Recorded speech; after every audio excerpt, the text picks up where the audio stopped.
3 jours pour tester sa dépendance, ou plutôt son indépendance, face à l'alcool.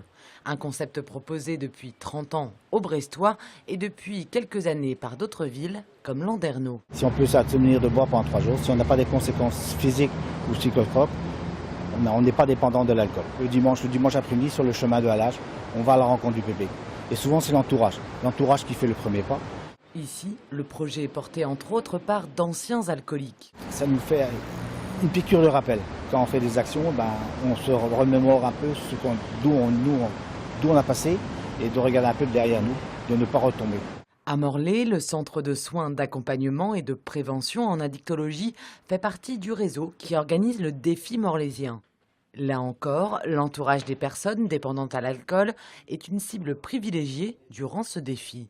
Parce qu'on sait qu'à un moment donné, l'entourage est très en souffrance quand il y a une consommation d'alcool.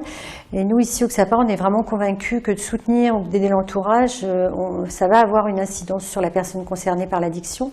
Si la Bretagne n'est pas en tête des statistiques nationales sur l'alcoolisme, elle est quand même la première région de France en termes d'alcoolisation ponctuelle et d'ivresse fréquente. Un risque pour la santé tout aussi dangereux.